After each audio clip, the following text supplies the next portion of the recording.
കേരളത്തിലെ സംഖ്യകൾക്കും സംഖ്യകളെന്ന് തുറന്നു സമ്മതിക്കാൻ നാണമുള്ള ചില എക്സ് മുസ്ലിങ്ങൾക്കും എസൻസുകാർക്കും മനസ്സിലാകാത്തൊരു കാര്യമുണ്ട്. പലസ്തീനോടും ഇറാനോടുമുള്ള മലയാളി മനസ്സിന്റെ അടുപ്പം അത് മതപരമല്ല, അത് സാമ്രാജ്യത്വ വിരുദ്ധ ബോധമാണ്. ബ്രിട്ടീഷ് സാമ്രാജ്യത്വത്തിനെതിരെ പോരാടിയ കോൺഗ്രസും അതിന്റെ ആഗോള മാനങ്ങൾ കണ്ട് ഫാസിസ്റ്റ് സാമ്രാജ്യത്വ പ്രവണതകൾക്കെതിരെ പൊരുതിയ കമ്മ്യൂണിസ്റ്റ് പ്രസ്ഥാനങ്ങളുമാണ് നമ്മുടെ നാടിനൊരു സാമ്രാജ്യത്വ വിരുദ്ധ മനസ്സ് നൽകിയത്. അത് മനസ്സിലാവണമെങ്കിൽ മനുഷ്യനാകണം, സംഖ്യയായ പറ്റില്ല. ആരിഫ് ഹുസൈൻ ആയാലും പറ്റില്ല. സ്ത്രീകളുടെ ലിബറേഷൻ എന്ന ഒറ്റ വിഷയത്തെ മാത്രം മുൻനിർത്തി ലോകത്ത് നടക്കുന്ന എല്ലാത്തിനെയും അതിന്റെ ആലയിൽ കെട്ടി അനലൈസ് ചെയ്താലും ശരിയാവില്ല. പ്രിയപ്പെട്ടവരെ, നിങ്ങളിങ്ങനെ വീഡിയോ മുഴുവനായിട്ട് ഇങ്ങനെ കുത്തിയിരുന്ന് കാണുന്നവരും അല്ല ചിലരെങ്കിലും എന്ന് എനിക്കറിയാം. അതുകൊണ്ട് ഞാൻ കാര്യം പറയുകയാണെ, സ്കിപ്പ് ചെയ്യുന്നവർ ഏകദേശം ഒരു പകുതി തൊട്ട് ഞാൻ മുഹമ്മദ് മൊസാദക്കിനെ കുറിച്ച് സംസാരിക്കുന്ന ഒരു ഭാഗമുണ്ട്. പിന്നെ അമേരിക്ക ഇവിടെ സ്ത്രീകൾക്ക് സ്വാതന്ത്ര്യം നേടിക്കൊടുക്കുന്ന ഒരു ആഗോള പദ്ധതി ഉണ്ട്, അതിനെക്കുറിച്ച്. പിന്നെ സ്ത്രീകളുടെ ലിബറേഷൻ മുൻനിർത്തി എന്തുകൊണ്ട് ഇറാൻ വിഷയത്തെ വിലയിരുത്താൻ പറ്റില്ല എന്ന് അതെങ്കിലും ഒന്ന് കാണണേ. അപ്പൊ തുടങ്ങാം. ഞാൻ ഇനി കുറച്ച് തേറി പറയാൻ പോവുകയാണ്. മനുഷ്യന്മാര് കുറച്ച് സ്കിപ്പ് ചെയ്തോട്ടോ. ഡോഗിന്റെ മോനെ ആരിഫ് ഹുസൈനെ, നിങ്ങൾ മുസ്ലിം സമുദായത്തിൽ ജനിച്ചിട്ടുണ്ടാകാം. അവിടെ നിന്ന് നിങ്ങൾക്ക് വ്യക്തിപരമായി പല ദുരനുഭവങ്ങളും നേരിട്ടിട്ടുണ്ടാകാം. എന്ന് വെച്ച് ഈ ലോകത്തെ മുഴുവൻ ആളുകളുടെയും മേലേക്ക് ആ വെറുപ്പിന്റെ രാഷ്ട്രീയം വിസർജിക്കുന്നത് എന്ത് നീതിയാണ്?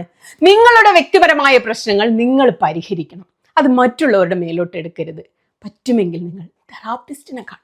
അല്ലാതെ നാട്ടുകാരുടെ നെഞ്ചത്തോട്ട് നിങ്ങളുടെ ഫ്രസ്ട്രേഷൻ മുഴുവൻ എടുത്ത് നാട്ടുകാരെ മുഴുവൻ നേരം വെളുത്ത് തീറി വിളിച്ച് നടന്നിട്ട് ഒരു കാര്യമില്ല.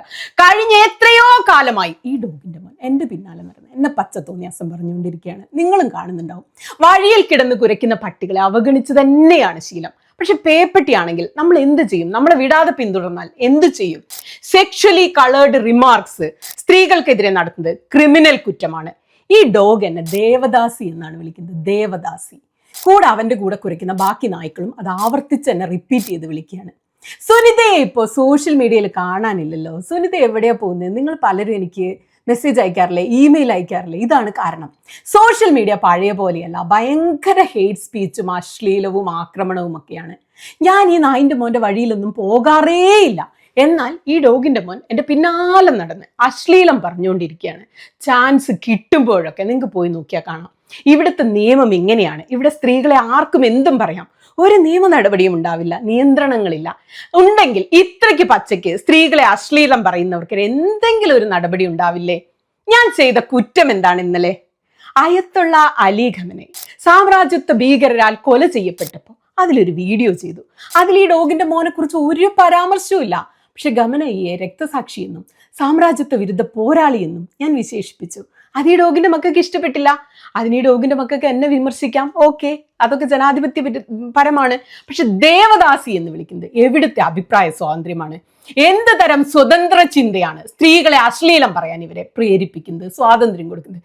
5 പൈസയുടെ യുക്തിയില്ലാത്ത ഈ നാറികൾക്ക് മനസ്സിലാവാത്ത ഒന്നാണ് സാമ്രാജ്യത്വ വിരുദ്ധത. എടാ ഡോഗിന്റെ മോനെ, ഇത് മതപരമല്ല. മതം നിന്റെ തലയ്ക്കുള്ളിലാണ് പുഴുക്കുന്നത്. ഞാൻ പറയുന്നത് രാഷ്ട്രീയമാണ്. അയത്തുള്ള നമ്പൂതിരിയാണെങ്കിലും അയത്തുള്ളയുടെ സ്ഥാനത്ത് നരേന്ദ്രമോദി ആണെങ്കിലും എന്റെ നിലപാട് ഇത് തന്നെയാണ്. തെറി കേട്ടിട്ട് ഇവരുടെ വീട് കൊടുങ്ങല്ലൂർ ഭാഗത്ത് എവിടെയാണെന്ന് തോന്നുന്നു. തെറി തീർന്നു. കാര്യത്തിലേക്ക് വരാം. എടേ, ഈ എപ്സ്റ്റീൻ ഫയലൊക്കെ പുറത്തു വന്ന ദിവസങ്ങളാണല്ലോ. ട്രംപും മോദിയും ഒക്കെ എപ്സ്റ്റീൻ ഫയലിൽ പലയിടത്തായി പേരിടം പിടിച്ചിട്ടുണ്ടല്ലോ. അപ്പൊ ഒരു ദിവസം ചൈന അങ്ങോട്ട് അമേരിക്കയിലേക്ക് കയറി ചെന്ന് ട്രംപിനെ പിടിച്ചിറക്കി ബന്ദിയാക്കി അമേരിക്കയ്ക്ക് സ്വാതന്ത്ര്യം നേടിക്കൊടുത്താൽ എപ്സ്റ്റീൻ ഫയലുകാരിൽ നിന്നും അമേരിക്കയെ ഞാൻ രക്ഷിച്ചു, നിങ്ങൾക്കൊക്കെ അത് നല്ലതായിട്ട് തോന്നുമോ? പറ, തോന്നുമോ? അതോ അമേരിക്കക്കാരാണോ ട്രംപാണോ പ്രസിഡന്റ് ആവേണ്ടത്? എപ്സ്റ്റീനുകാരനാണോ പീഡോഫൈലാണോ സാധാരണക്കാരനാണോ എന്നൊക്കെ തീരുമാനിക്കേണ്ടത് അമേരിക്കയാണോ ചൈനയാണോ? അമേരിക്കയുടെ ആഭ്യന്തര കാര്യങ്ങൾ തീരുമാനിക്കേണ്ടത് ആരാണ്? അതൊക്കെ പോട്ടെ, അമേരിക്ക നമ്മളെ രാജ്യമല്ലോ. ഇവിടെ നരേന്ദ്രമോദി ഭരിക്കുന്നു, നമ്മുടെ പ്രധാനമന്ത്രിയാണ്. നമുക്കൊക്കെ പുള്ളിയുടെ രാഷ്ട്രീയത്തോടും പ്രത്യയശാസ്ത്രത്തോടും കടുത്ത വിയോജിപ്പുണ്ട്. മുസ്ലിങ്ങൾ ഇന്ത്യയിൽ അനുഭവിക്കുന്ന വിവേചനം സമാനതകളില്ലാത്തതാണ്. മണിപ്പൂർ, ഗുജറാത്ത്, പല നാടുകളുടെ പേരിൽ അറിയപ്പെടുന്ന എത്രയെത്ര കലാപങ്ങൾ. ഒരു ദിവസം ട്രംപ് ഇങ്ങോട്ട് കയറി വരികയാണ്. മോദിയെ വെനസ്വേലയിലെ പ്രസിഡന്റിനെ പിടിച്ചുകൊണ്ട് പോയോലെ രായ്ക്ക് രാമാനം കണ്ണൊക്കെ കെട്ടി തട്ടിക്കൊണ്ടുപോയി ഇന്ത്യക്ക് സ്വാതന്ത്ര്യവും മുസ്ലിങ്ങൾക്ക് സമത്വവും തന്നാൽ നമുക്കത് ഓക്കെ ആണോ? നമ്മളത് അംഗീകരിച്ച് കൈയടിക്കുമോ? ഇവിടെ കിടന്ന് നമ്മൾ തെരുവിലിറങ്ങി പ്രകടനം നടത്തുവോ? നമ്മളല്ലേ അതിനെതിരെ ആദ്യം തെരുവിലിറങ്ങുക നമ്മുടെ പ്രധാനമന്ത്രിയെ പിടിച്ചുകൊണ്ട് പോയാൽ? അല്ലാതെ മോദി ട്രംപിനെ കൊണ്ടുപോയി ട്രംപ് മോദിയെ കൊണ്ടുപോയി തിന്നോട്ടെ എന്ന് നമ്മൾ കരുതുമോ? നമ്മുടെ രാജ്യത്തെ കാര്യങ്ങൾ ഇവിടത്തെ വോട്ടർമാർ തീരുമാനിക്കും, ഇന്ത്യക്കാർ. അല്ലാതെ ഒരു ട്രംപോ ഒരു അമേരിക്കയോ അല്ല ഇവിടുത്തെ കാര്യങ്ങൾ തീരുമാനിക്കേണ്ടത്. അതാണ് നമ്മുടെ രാഷ്ട്രീയം. മനസ്സിലായോ നിങ്ങൾക്ക് എന്താണ് ഈ പറഞ്ഞു വരുന്നതെന്ന്? ഇത് തന്നെയാണ് ഇറാനെ കുറിച്ചും പറയുന്നത്. ഈ അമേരിക്ക സദ്ദാം ഹുസൈനിൽ നിന്നും ഇറാഖിന് സ്വാതന്ത്ര്യം വാങ്ങിക്കൊടുത്തിരുന്നു, ഓർമ്മയുണ്ടോ? അഫ്ഗാനിസ്ഥാന് സ്വാതന്ത്ര്യം വാങ്ങിക്കൊടുത്തിരുന്നു. താലിബാന് കീഴിൽ ഇപ്പൊ സ്ത്രീകൾക്ക് പറുദീസയാ. ലിബിയയിൽ ഗദ്ദാഫിയിൽ നിന്ന് സ്വാതന്ത്ര്യം വാങ്ങിക്കൊടുത്തു. വെനിസ്വേലയിൽ സ്വാതന്ത്ര്യം വാങ്ങിക്കൊടുത്തു. ആ സ്വാതന്ത്ര്യം തന്നെയാണ് ഇപ്പോൾ ഇറാനിൽ അദ്ദേഹം വാങ്ങിക്കൊടുക്കുന്നത്. ഒരു രാജ്യത്ത് ചെന്ന് അവിടുത്തെ 86-കാരനായ പരമാധികാരിയായ ഭരണാധികാരിയെ കൊന്നുകൊല വിളിക്കുന്ന രാഷ്ട്രീയത്തിൽ ഞാൻ വിശ്വസിക്കുന്നില്ല. ഞാനത് പറയും. ഏത് ഡോഗിന്റെ മോൻ വന്ന് അശ്ലീലം പറഞ്ഞാലും ഞാനിത് നിരന്തരം പറഞ്ഞുകൊണ്ടിരിക്കും. ഇത് മതപരമല്ല, ഇത് രാഷ്ട്രീയമാണ്. അതുകൊണ്ടാണ് പറഞ്ഞത് സ്ത്രീകളുടെ ലിബറേഷൻ എന്ന ഒറ്റ ഒരു വിഷയത്തെ മുൻനിർത്തിക്കൊണ്ട് ഈ ലോകത്ത് നടക്കുന്ന എല്ലാത്തിനെയും അതിന്റെ ആലയിൽ കൊണ്ടുപോയി കെട്ടി അനലൈസ് ചെയ്താൽ അത് ശരിയാവില്ല. ഇപ്പോൾ ഇറാനിൽ നടക്കുന്നത് സാമ്രാജ്യത്വ അധിനിവേശമാണ്. ഒരു രാജ്യത്തിന്റെ പരമാധികാരത്തിലേക്ക് മറ്റൊരു രാജ്യം അമേരിക്ക കയറി ചെല്ലുന്നു. അതിനെയാണ് ഈ നാട്ടിലെ ജനാധിപത്യ വിശ്വാസികൾ എതിർക്കുന്നത്, അതിനെതിരാണ് അണിചേരുന്നത്. അല്ലാതെ മതപരമല്ല. ഇറാൻ ഇസ്ലാമിക രാഷ്ട്രമായതുകൊണ്ടോ ആയത്തുള്ള 5 നേരം നിസ്കരിക്കുന്ന മുസ്ലിം പണ്ഡിതനായതുകൊണ്ടോ അല്ല ജനങ്ങൾ അദ്ദേഹത്തെ പിന്തുണയ്ക്കുന്നത്. അദ്ദേഹം അവസാന ശ്വാസം വരെ അമേരിക്കക്കെതിരെ, സാമ്രാജ്യത്വ വിരുദ്ധതയ്ക്കെതിരെ പോരാടിയ ധീരനായതുകൊണ്ടാണ്. ആരോടല്ലേ ഞാനിത് പറയുന്നത്? സംഘി എന്ന് പറയാൻ നാണിച്ച് എക്സ് മുസ്ലിം എന്നും എസൻസുകാർ എന്നും പറയുന്നവരോട് രാഷ്ട്രീയം പറഞ്ഞിട്ട് എന്ത് കാര്യം? അവർക്കത് മനസ്സിലാവുമോ? അവർക്ക് വെറുപ്പിന്റെ രാഷ്ട്രീയം മാത്രമേ മനസ്സിലാവൂ, സ്ത്രീകളെ അശ്ലീലം പറയാനും.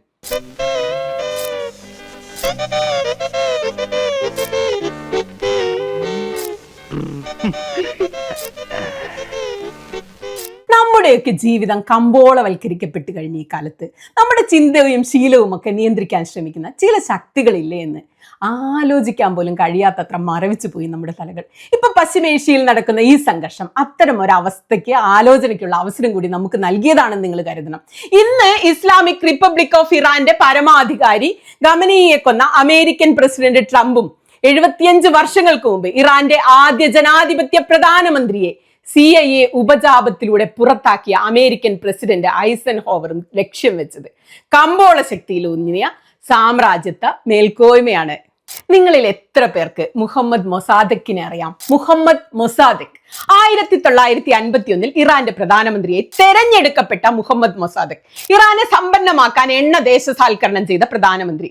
നിങ്ങളിപ്പോ ഇറാനിലെ സ്ത്രീകൾക്ക് മുമ്പ് സ്വാതന്ത്ര്യം ഉണ്ടായിരുന്നു എന്ന് പറഞ്ഞ ഗൂഗിളിൽ നിന്ന് ചില ഫോട്ടോ എടുത്തുകൊണ്ട് വരില്ല, അവരുടെ മോഡേൺ സ്ത്രീകൾ. ഇതൊക്കെ ഇദ്ദേഹത്തിന്റെ കാലമാണ്, ഇറാന്റെ സുവർണകാലം എന്ന് വേണമെങ്കിൽ പറയാം. എണ്ണ ദേശസാൽക്കരണം അദ്ദേഹം തുടങ്ങിയതോടെ പാശ്ചാത്യ രാജ്യങ്ങൾ അദ്ദേഹത്തിനെതിരായി. ബ്രിട്ടനും അമേരിക്കയും ഉപരോധം തുടങ്ങി. സർക്കാരിനെ അട്ടിമറിക്കാൻ അമേരിക്കയുടെ നേതൃത്വത്തിൽ കടുത്ത അട്ടിമറി നീക്കങ്ങൾ. 1953 അട്ടിമറിയും ജനാധിപത്യത്തിന്റെ പഠനവും നിങ്ങൾ ചരിത്രത്തിൽ വായിച്ചിട്ടുണ്ടോ? 1953 അമേരിക്ക പുറത്താക്കിയത് മതമേധാവിയെയോ ഏകാധിപതിയോ ആയില്ല. ഇറാന്റെ ചരിത്രത്തിൽ ആദ്യമായി ജനാധിപത്യപരമായി തിരഞ്ഞെടുക്കപ്പെട്ട പ്രധാനമന്ത്രി മുഹമ്മദ് മൊസാദക്കിനെയായിരുന്നു. ഓപ്പറേഷൻ അജാക്സ് എന്ന കോഡ് നാമത്തിൽ CIA-യും MI6-ഉം ചേർന്ന് നടത്തിയ ഗൂഢമായ അട്ടിമറിയായിരുന്നു അത്. അതിന്റെ കാരണം മുഹമ്മദ് മൊസാദക്ക് മതതീവ്രവാദി ആയതല്ല, മുസ്ലിം അല്ല, ഇസ്ലാമിക രാഷ്ട്രമല്ല, സ്ത്രീകൾക്ക് സ്വാതന്ത്ര്യം കിട്ടാത്തതല്ല, മഹ്സ അമീനിക്ക് നീതി കിട്ടാനായിരുന്നില്ല. അതുകൊണ്ടാണ് പറയുന്നത് ഇത് കേവലമായ സ്ത്രീ ലിബറേഷൻ മാത്രം മുൻനിർത്തി വിശകലനം ചെയ്യേണ്ട ലളിതമായ പൊളിറ്റിക്സ് അല്ലെന്ന് പറയുന്നത്. 1953 ഓഗസ്റ്റ് 19 അമേരിക്കയുടെയും ബ്രിട്ടന്റെയും ഒക്കെ അട്ടിമറി നീക്കം വിജയിച്ചു. ഇറാൻ ജനാധിപത്യപരമായി തിരഞ്ഞെടുക്കപ്പെട്ട പ്രധാനമന്ത്രി 51 മുതൽ 53 വരെ ഇരുന്ന മൊസാദക്ക് അറസ്റ്റ് ചെയ്യപ്പെട്ടു. 67 മരിക്കുന്നതുവരെ വീട്ടുതടങ്കലിൽ. പകരം ഷാ മുഹമ്മദ് റസ പഹലവിയോട് കൂറുള്ള ഒരു സർക്കാർ അധികാരത്തിൽ വന്നു. ഓർക്കുക, ജനാധിപത്യ സർക്കാരിനെ താഴെ ഇറക്കി അതിനുശേഷം ഭരണം രാജാവായ ഷാ മുഹമ്മദ് റസ പഹലവിക്കാണ് കിട്ടുന്നത്. ജനാധിപത്യത്തിന് ശേഷമാണ് രാജഭരണം തെരഞ്ഞെടുത്തത്. അപ്പൊ അമേരിക്കയുടെ ഉദ്ദേശം എന്തായിരുന്നു? സ്ത്രീകളുടെ ലിബറേഷൻ ആയിരുന്നോ? ജനാധിപത്യം പുനഃസ്ഥാപിക്കലായിരുന്നോ? ഇപ്പൊ ഈ പറയുന്നൊക്കെ കള്ളത്തരല്ലേ? അപ്പൊ എന്തായിരുന്നു കാരണം? എണ്ണയാണ് കാരണം, അണുബോംബല്ല കാരണം, സ്ത്രീ സ്വാതന്ത്ര്യവും സമത്വവും ഒന്നുമല്ല കാരണം.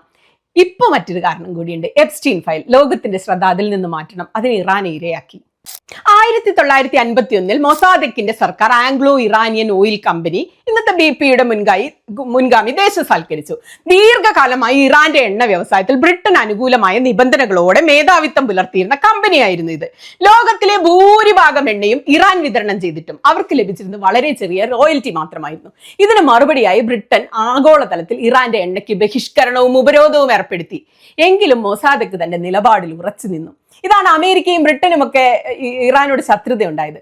ആദ്യ സ്ത്രീ ലിബറേഷൻ ആയിരുന്നു പാശ്ചാത്യ രാജ്യങ്ങളുടെ വിഷയമെങ്കിൽ അന്ന് മൊസാദക്കിന്റെ കാലത്തായിരുന്നെങ്കിൽ ഇറാഖിൽ സ്ത്രീകളുടെ സുവർണകാലമായിരുന്നു. അതങ്ങ് തുടർന്നാൽ പോരായിരുന്നു. എന്തിന് ഭരണകൂടത്തെ അട്ടിമറിച്ചു? ഇതിന് പ്രേരകമായ മറ്റൊരു പ്രധാന കാരണം ശീതയുദ്ധകാലത്തെ കമ്മ്യൂണിസ്റ്റ് വിരുദ്ധതയായിരുന്നു. ഇറാന്റെ സാമ്പത്തിക തകർച്ച, മൊസാദക്കിന്റെ അടിയന്തര അധികാരങ്ങൾ കമ്മ്യൂണിസ്റ്റ് പാർട്ടിയായ തൂദേക് പാർട്ടിക്ക് ശക്തി പകരുമെന്നും സോവിയറ്റ് സ്വാധീനത്തിന് വഴിയൊരുക്കുമെന്നും US-ഉം ബ്രിട്ടനും ഭയപ്പെട്ടു. ഇറാനെ സോവിയറ്റ് ആക്രമണത്തിന് വിട്ടുകൊടുക്കുന്നതിലെ അപകടം കണക്കിലെടുത്താണ് ഈ ഓപ്പറേഷൻ നടത്തിയെന്ന് പുറത്തുവിടപ്പെട്ട CIA രേഖകളിൽ വ്യക്തമായി പറയുന്നുണ്ട്.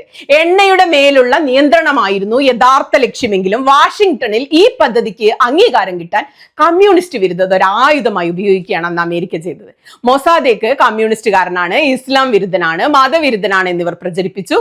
മൊസാദേക്കിന്റെ ആളുകൾ എന്ന പേരിൽ ആരോ ഇറങ്ങി മതസ്ഥാപനങ്ങൾ ആക്രമിച്ചു. മത നേതാക്കൾ മൊസാദക്കിനെതിരെ തിരിച്ചു. ആഭ്യന്തര കലാപമുണ്ടായി. മൊസാദക്ക് മതവിശ്വാസത്തിനെതിരാണെന്ന വലിയ പ്രചാരണം ഇറാനിൽ നടത്തി. ആലോചിക്കണം, ഇപ്പൊ അമേരിക്ക പറയുന്നത് അയത്തുള്ള മത തീവ്രവാദിയാണ്, ഇത് ഇസ്ലാമിക രാഷ്ട്രമാണെന്നാണ്. അന്ന് പറഞ്ഞത് മൊസാദക്ക് കമ്മ്യൂണിസ്റ്റ് ആണെന്നാണ്. ഇതാണ് അമേരിക്കയുടെ ഇരട്ടത്താപ്പ്. അത് കാണാൻ തെളിഞ്ഞ രാഷ്ട്രീയ ബോധം വേണം. എസൻസുകാരനോ എക്സ് മുസ്ലിമോ ആയിട്ട് ഒരു കാര്യമില്ല, ഒരു സംഖ്യയായിട്ടും കാര്യമില്ല.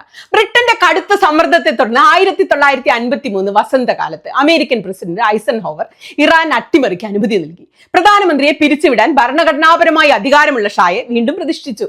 പാശ്ചാത്യ അനുകൂലിയായ ജനറൽ ഫസലുല്ല സഹേദിയെ പുതിയ പ്രധാനമന്ത്രിയാക്കുകയായിരുന്നു ലക്ഷ്യം. അട്ടിമറിക്ക് ശേഷം രൂപീകരിച്ച പുതിയ കൂട്ടായ്മയിൽ 40% എണ്ണപ്പാടങ്ങളും അമേരിക്കൻ കമ്പനികൾക്ക് ലഭിച്ചു. മനസ്സിലായോ? എണ്ണപ്പാടങ്ങളിൽ അമേരിക്ക അന്ന് പിടിമുറുക്കി. ഇപ്പോഴും ഇറാനിലെ എണ്ണ തന്നെയാണ് ട്രംപിന്റെ പ്രധാനപ്പെട്ട ഒരു വിഷയം. അതിൽ പിടിമുറുക്കണം, എപ്സ്റ്റീൻ ഫയൽ മുക്കുകയും വേണം. ഇന്ന് ഇറാന് ചുറ്റുമുള്ള US സൈനിക വിന്യാസത്തിന് പ്രതിദിനം ചെലവാകുന്ന പൈസയെ കുറിച്ച് നിങ്ങൾ ആലോചിച്ച് നോക്കിയിട്ടുണ്ടോ? ഏകദേശം 2.5 മുതൽ 4 കോടി ഡോളർ വരെയാണ് ചിലവ്. ഇത് 3 വർഷത്തേക്ക് നിങ്ങൾ കണക്കാക്കിയാൽ $30 ബില്യൺ, ഏകദേശം ഒരു 1.8 to 2.7 ലക്ഷം കോടി വരും. ചുമ്മാതാണോ ഈ പണം ട്രംപ് ചെലവഴിക്കുന്നത്? ബിസിനസ്സുകാരനായ ട്രംപ് ഒന്നും കാണാതെ പണം ഒഴുക്കുമെന്ന് നിങ്ങൾ കരുതുന്നുണ്ടോ? അന്ന് 1953 CIA near east operation chief Kermit Kim Roosevelt junior ടെഹ്റാനിൽ നേരിട്ടെത്തിയാണ് ഇത് നിയന്ത്രിച്ചത്. $10 ലക്ഷം ആയിരുന്നു ഇതിന്റെ ബജറ്റ്. ഇതിന്റെ ഭൂരിഭാഗവും കൈക്കൂലി നൽകാനാണ് ഉപയോഗിച്ചത്. CIA സ്വാധീനത്തിലുള്ള ശൃംഖല വഴി മൊസാദക്കിന് അഴിമതിക്കാരനും ഏകാധിപതിയും ഇസ്ലാം വിരുദ്ധനുമായി ചിത്രീകരിക്കാൻ പത്രക്കാർക്ക്, രാഷ്ട്രീയക്കാർക്ക്, പുരോഹിതന്മാർക്ക് കൈക്കൂലി നൽകി. അന്ന് ഈ പണിയൊക്കെ അന്നേ അമേരിക്കയ്ക്ക് അറിയാമായിരുന്നു. തെരുവിൽ അക്രമങ്ങൾ സംഘടിപ്പിക്കപ്പെട്ടു. ഗുണ്ടകളെ വാടകയ്ക്കെടുത്ത് നഗരത്തിൽ കലാപങ്ങൾ സൃഷ്ടിച്ചു.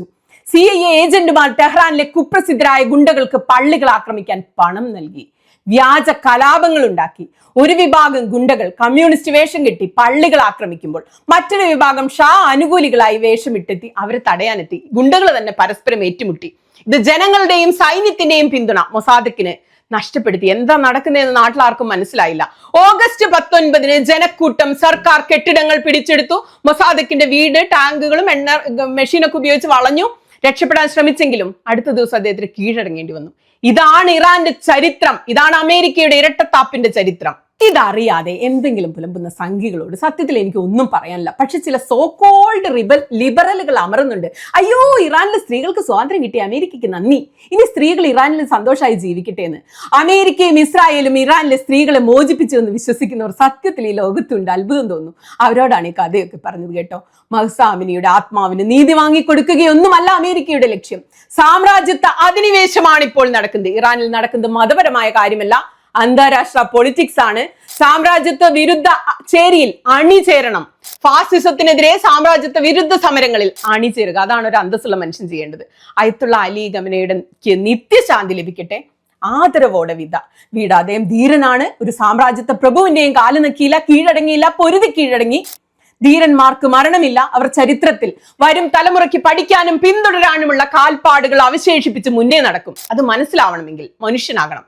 കേരളത്തിലെ സംഘികൾ എന്ന് തുറന്നു സമ്മതിക്കാൻ നാണമുള്ള ചില എക്സ് മുസ്ലിങ്ങൾക്കും എസൻസുകാർക്കും ഈ രാഷ്ട്രീയം മനസ്സിലാവില്ല.